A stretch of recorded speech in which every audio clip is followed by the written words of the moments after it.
This video only appears when the soul can no longer bear pretending.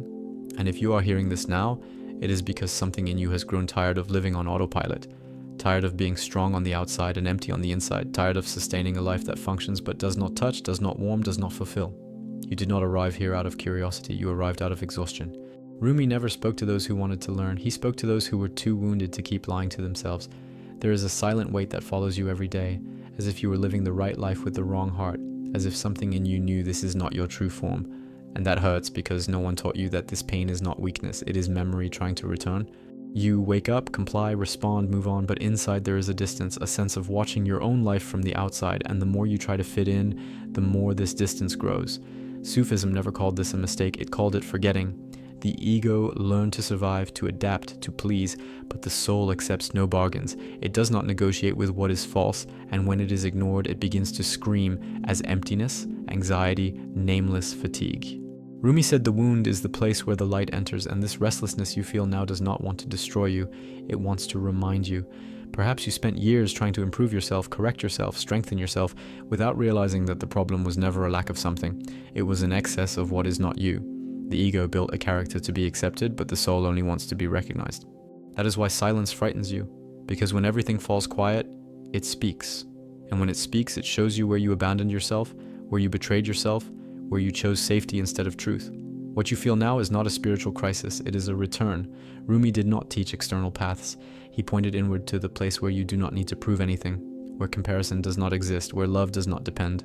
And just by hearing this, something in you already begins to relax, as if someone had finally put words to an ancient feeling you carried alone for far too long. This is not entertainment, it is a mirror, and not everyone is ready to truly look. But if this reached you now, it is because the remembering has already begun. And when the soul begins to remember, it does not stop. It keeps calling, insisting, creating discomforts and questions until you stop running. And the only question that remains open now is not who you were, but what happens when you stop for an instant and allow yourself to remember again. There comes a moment when a person realizes they are not tired of the world. They are tired of themselves as they learn to be, tired of repeating gestures that do not rise from the heart, words that do not vibrate with truth, choices that seem right but bring no peace. This weariness does not come from outside, it comes from the continuous effort to sustain an identity that no longer fits. The soul begins to tighten inside as if saying, "This is not you." And the more you ignore it, the more this tightening becomes weight, becomes silence, becomes inner distance. It is not ordinary sadness, it is absence of meaning. It is living while functioning, but not truly living. It is moving forward without feeling you are going anywhere real. And this discomfort does not ask for distraction, it asks for listening. It arises when the soul decides it has waited long enough. The ego reacts quickly to this call, creating noise, haste, goals, distractions, anything to keep you from feeling. It tells you that you need to improve, fix yourself, strengthen yourself, become someone more accepted. But the soul does not want you to become someone, it wants you to stop pretending. That is the tension you feel. One side trying to keep everything as it is, another asking for rupture. And rupture is frightening because it dismantles certainties, dismantles roles, dismantles images you built to be loved. But remaining as you are hurts more, only silently and over time. That is why this call does not disappear. It returns in restless nights, in moments of emptiness in the middle of the day, in a sudden sense of, this is not it. And you may even have a life that from the outside looks organized, stable, correct, but inside there is a growing distance between what you do and what you feel. This distance is the price of living far from your own essence. The soul does not shout at first, it whispers. First comes discomfort, then fatigue, then the feeling of being lost, even while knowing the way. And when you begin to ask, what is wrong with me? The answer is not defect, it is forgetting.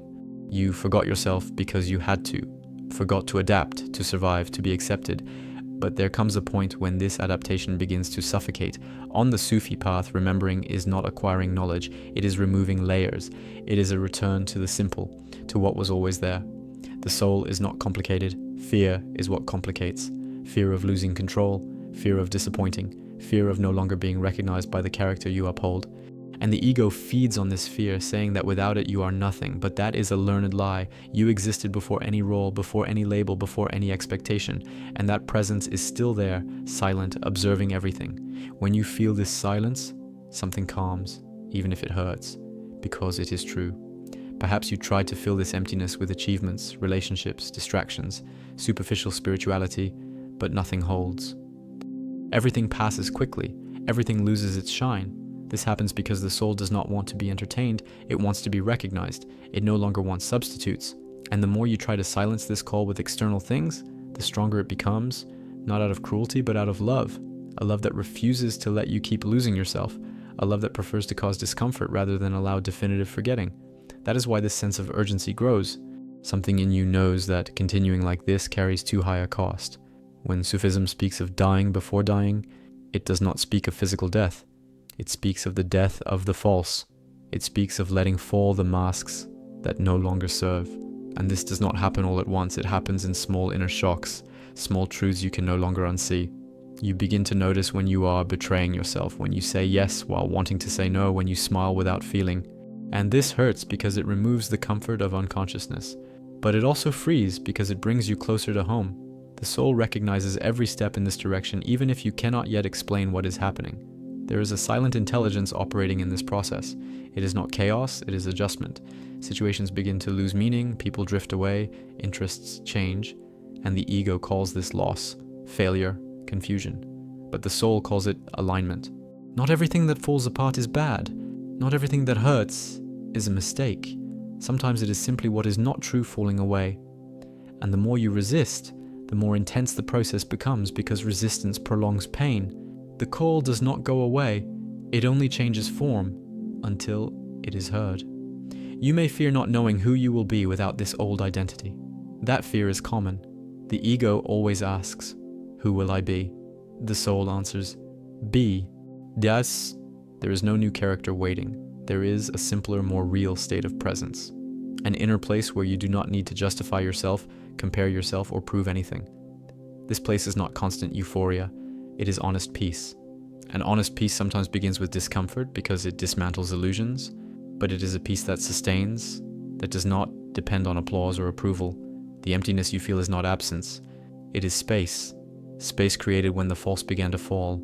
But because you were trained to fill everything, this space frightens you. You want to occupy it quickly, put something in its place, but Sufism teaches you to remain in not knowing, to remain in silence, to remain in feeling without fleeing. That is where remembering happens. Not as an idea, but as recognition. Something in you says, this is me, without words, without explanation. A direct knowing, simple, steady, firm. This process is not comfortable because it takes you out of autopilot. You begin to see your choices more clearly, notice where you live in fear, where you hide, where you diminish yourself. And this clarity does not come to blame you, it comes to free you. The soul does not accuse, it reveals. And every revelation brings responsibility, not to change everything at once, but to stop lying to yourself. Inner lying is the heaviest burden a person can carry. When it begins to fall, even if it hurts, something lightens. Rumi spoke of love as a transformative force because true love does not massage the ego, it pierces it. This love does not accept that you continue living halfway. It calls, insists, tightens, until you listen. And this call does not come from outside, it comes from within. No word here creates it. It only touches what was already active. If this resonates, it is because the remembering had already begun before. The video merely met the moment. The meeting happens when the soul is ready, not when the mind decides. Perhaps you are waiting for a clear sign, an external confirmation, something that says, this is it. But the sign is this persistent discomfort that will not go away. This sense that something essential is being left behind. The soul does not shout in sentences, it presses through sensations. And the more you trust this, the more the inner path begins to organize itself. Not as a plan, but as a flow. One step leads to another. One truth draws the next. And the process stays alive. There is no going back once you begin to remember. You may try to ignore it again, but something in you has already seen. And what has seen never forgets completely. At most, it postpones. But the cost of postponement grows. Because living consciously aware of your own absence hurts more than living unconsciously. This is the silent turning point, when the pain of staying outweighs the fear of changing. And this point is not dramatic, it is intimate. Almost no one sees it, but you feel it. Remembering does not take you away from the world. It returns you to it more whole. You continue living, working, relating. But something shifts at the center. You do not lose yourself as easily. You do not abandon yourself as quickly. You begin to listen to yourself more, and this transforms everything, even if outwardly it looks the same. Sufism has always been about this inner return, not about escaping life. It is living inwardly what you live outwardly, without division. If you feel something in you being touched right now, do not try to define it. Just notice. The body reacts before the mind, a tightening, a release, a silence. This is the language of the soul. It does not explain, it shows. And the more you learn to recognize this language, the less dependent you become on external answers. Authority changes place. It leaves the noise and returns inward, and this frightens the ego because it loses control. But it brings rest, because the inner struggle lessens. Nothing here demands that you change your life all at once.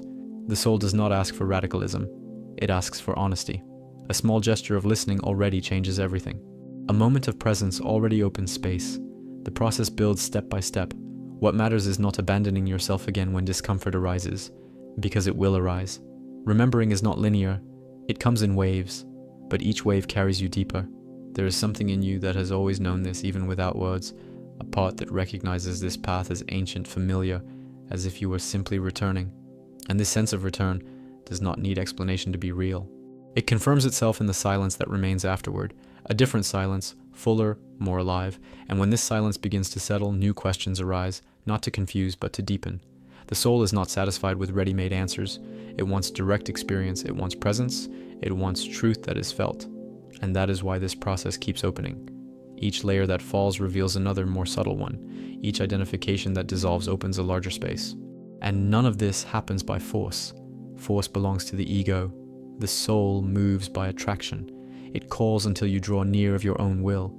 If you have come this far, something in you has already crossed an invisible threshold.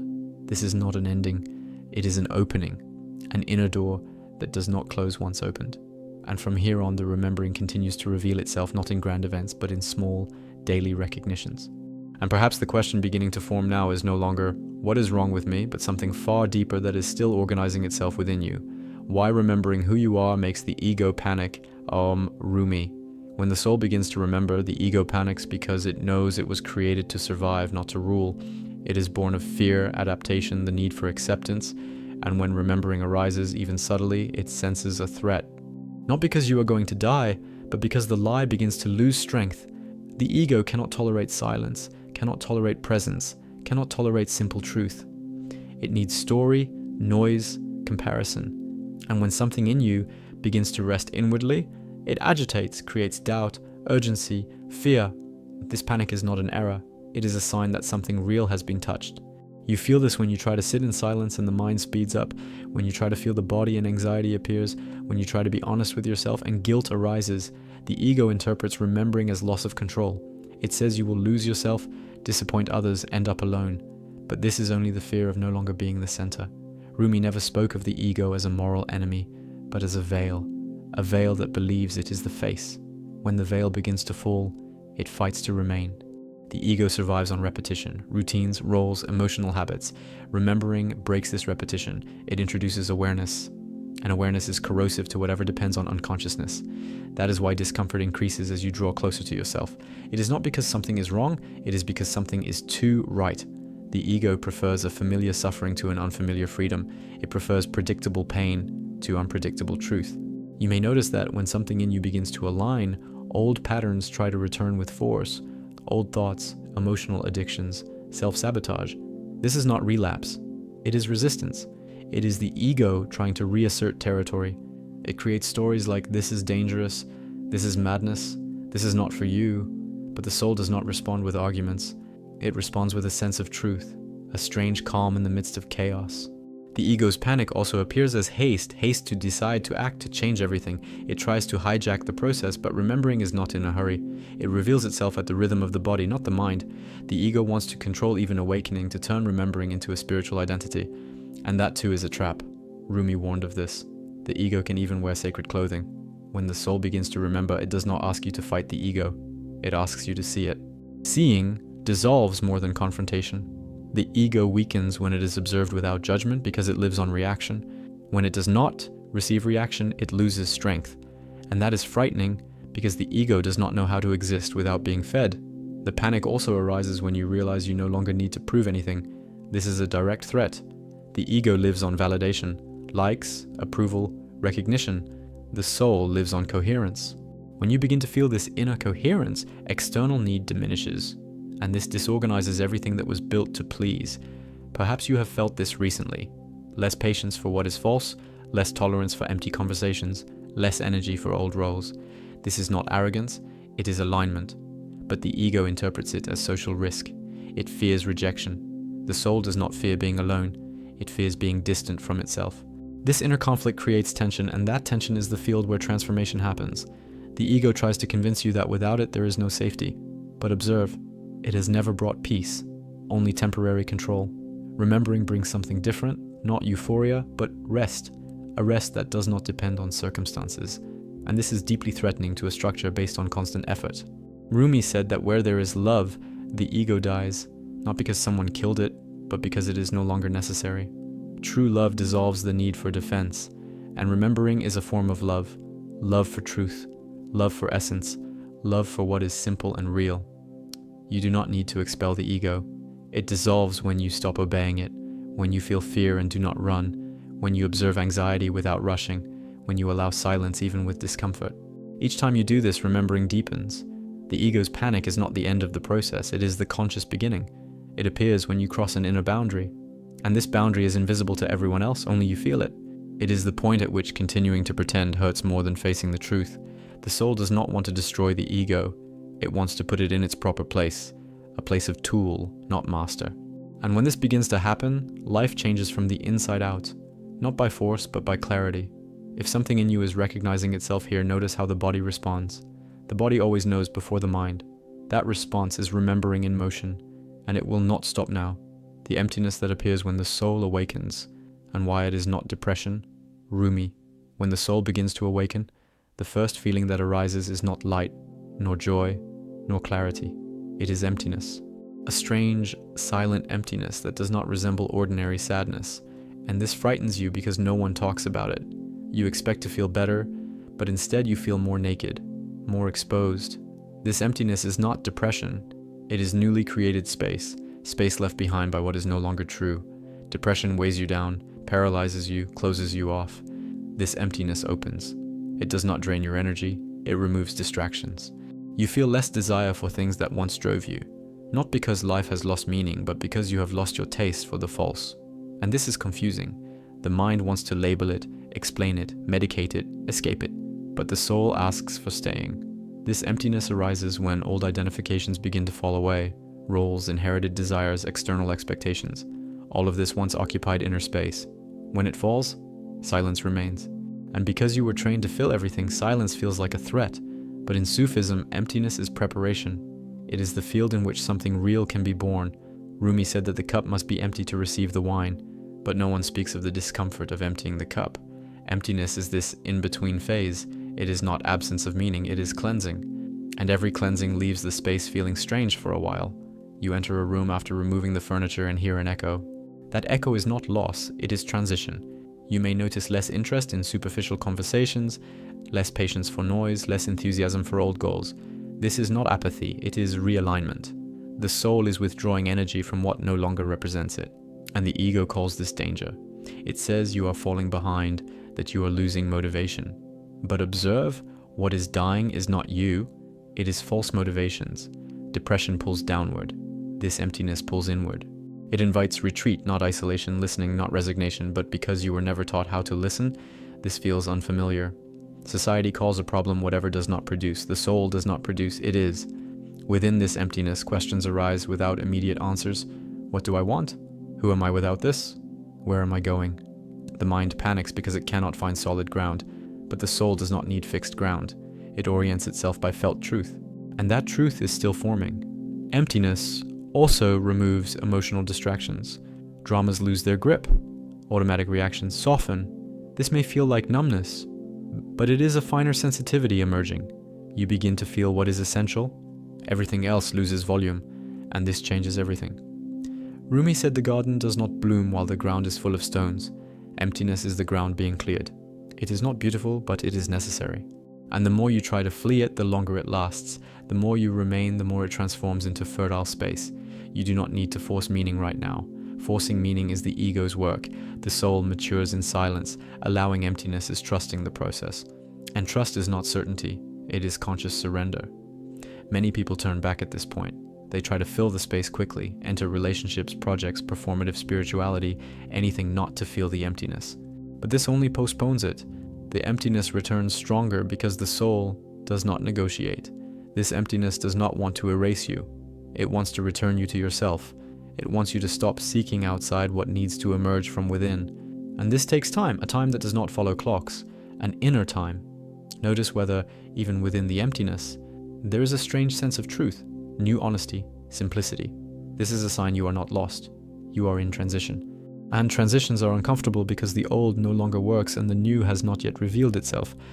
Rumi did not promise immediate comfort. He spoke of real transformation, and transformation passes through emptiness. Those who flee emptiness flee depth. Those who remain find something that cannot be taken away. If you are feeling this emptiness now, do not call it illness before listening to it. It may be opening space for something you cannot yet name. And this space is not the end of anything. It is the quiet beginning of something still forming. Why not everyone is ready to remember, and why you are Rumi. Not everyone is ready to remember, because remembering has a cost. Not a financial cost, but a psychological one. Remembering requires losing illusions, and most people prefer a comfortable illusion to an uncomfortable truth, not out of weakness, but fear. The collective ego is strong. It teaches adaptation early on, not self-listening. Remembering who you are requires questioning choices, values, paths. It requires recognizing where you turned away from yourself. This brings guilt, shame, fear. Not everyone wants to cross that terrain. Many prefer to stay busy. Constant busyness is a socially accepted anesthesia. Those who are not ready flee when silence approaches. They fill everything, full schedules, full minds, full lives, too full to feel. And this works for a while, until something breaks. But not everyone chooses to listen when it breaks. Some harden. Others distract themselves even more. Being ready is not being special. It is being tired of lying to yourself. It is reaching the point where the suffering of unconsciousness outweighs the fear of truth. That point has no age, no status, no spiritual merit. It arrives when it arrives. You are ready when you begin to feel that living on autopilot is too costly, when you realize that success without meaning is heavy. When you feel you can no longer keep abandoning yourself, this is not enlightenment, it is radical honesty beginning. Rumi said the call is heard only by those who are wounded enough. The wound opens space. Those who have never been deeply wounded still believe the external world will fill everything. Those who have been wounded begin to doubt. Being ready also means accepting that not everyone around you will understand. Remembering isolates before it integrates. You feel displaced, strange, out of rhythm. This is not a sign of error. It is a sign of transition. The soul is shifting its center of gravity. Those who are not ready respond with irony, disdain, fear, because another's remembering threatens their own forgetting. Conscious presence unsettles those who live asleep, not out of malice, but contrast.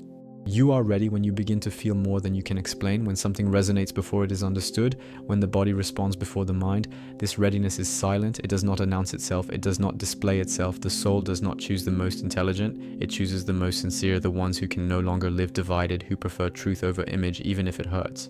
Not everyone is ready because remembering demands responsibility. You can no longer blame only the world. You begin to see your part. That is frightening, but it is also liberating because power returns inward. You are ready because something in you stopped running, even with fear, even without knowing what comes next. This inner willingness is rare, not because you are better, but because you are more exhausted by the false. Rumi never separated the ready from the unready as superior and inferior, only as being in different moments. Everyone will remember at some point, each in their own time, and your time seems to be opening now. If this touches you, do not turn it into an identity. Do not say, I am awakened. Simply remain. Remembering does not need labels, it needs continuous presence. And that presence will keep revealing layers, challenges, truths. The fact that you are here does not mean the process is over. It means it has begun consciously. And once it begins, it deepens. New questions arise, new discomforts, new clarities. Perhaps the question echoing now is no longer why me, but what do I do with this? And that question does not ask for an immediate answer. It asks for listening, because remembering continues to unfold step by step exactly from here. What changes in everyday life when you stop abandoning yourself? Rumi. When you stop abandoning yourself, the first thing that changes is not the world, it is the way you feel your own body. Something begins to align within, even if outwardly nothing has changed yet. You notice when you are saying yes while wanting to say no, and this starts to trouble you more than it pleases you. Before, you betrayed yourself quickly to keep external peace. Now inner peace demands a price. This discomfort is not guilt, it is awareness. It is the soul reclaiming territory. You begin to feel when you cross your own limits. And for the first time, that feeling weighs more than the fear of displeasing others. Stopping self-abandonment changes the way you speak. Words become simpler, more direct, less rehearsed. You no longer sustain conversations that do not represent you, not out of arrogance but exhaustion. There is a deep fatigue in pretending interest, pretending presence, pretending agreement. And when you respect yourself inwardly, the body responds.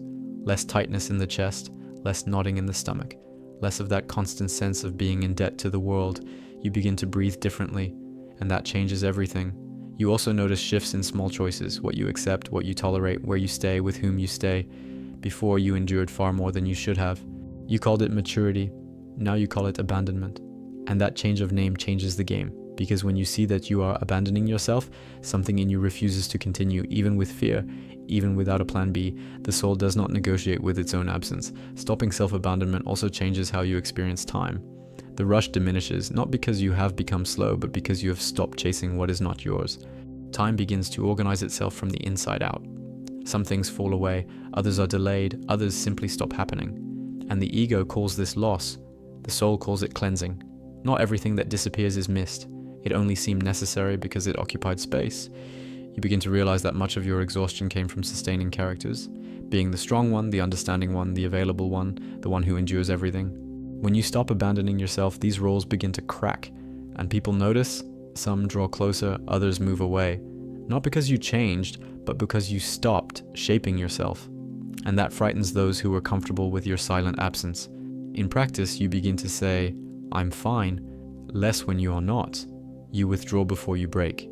You choose silence over justification. This does not make you cold, it makes you whole. The soul does not need to explain itself, it simply takes its place. And this inner positioning creates outer consequences. Relationships change, rhythms change, priorities change, not by rational decision but by felt coherence. Stopping self-abandonment changes how you relate to mistakes. Before you punished yourself, diminished yourself, demanded perfection. Now you observe, you learn, you adjust. Guilt loses its grip because honesty grows stronger. You no longer need to punish yourself to appear responsible. Responsibility arises from self-care, and that care is firm, not permissive. You listen to yourself, but you do not deceive yourself. You also realize that many goals you pursued were never yours. They were responses to fear, comparison, others' expectations. When you stop abandoning yourself, these goals lose their shine. And this is frightening because the mind wants clear direction. But the soul does not work with lists, it works with alignment. The next step appears when the previous one is honest, not before. In everyday life, this translates into simpler choices, fewer excesses, fewer compensations, less need to prove something. You begin to see that you do not need to be everywhere, please everyone, or win every dispute. Rest ceases to be escape and becomes an inner state. Even on difficult days, something remains steady, a center that does not collapse easily. Stopping self-abandonment also changes your relationship with suffering. You dramatize less, but you do not ignore it either. You feel what needs to be felt and move on. Suffering stops being an identity and becomes a passage.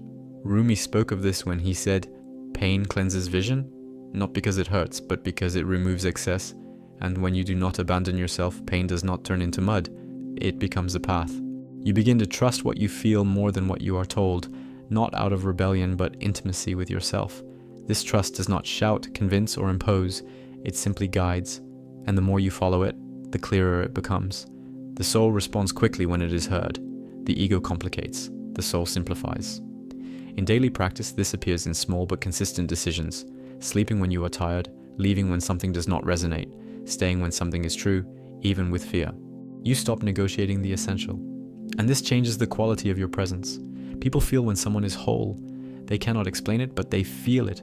Stopping self-abandonment even changes your relationship with spirituality.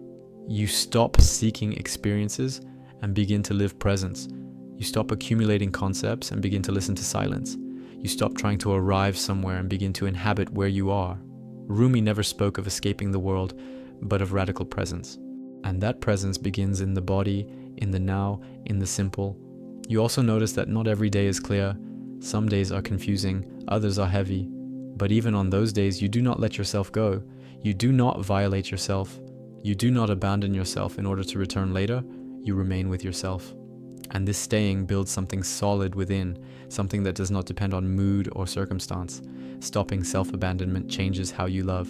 You love less out of need and more out of truth. You love without losing yourself, without erasing yourself, without betraying yourself. And this redefines everything. Relationships based on lack begin to feel uncomfortable. Relationships based on presence begin to nourish. The soul recognizes what is real. You may feel solitude in this process, but it is a different kind of solitude. It is not emptiness, it is space. Space that was once filled with noise.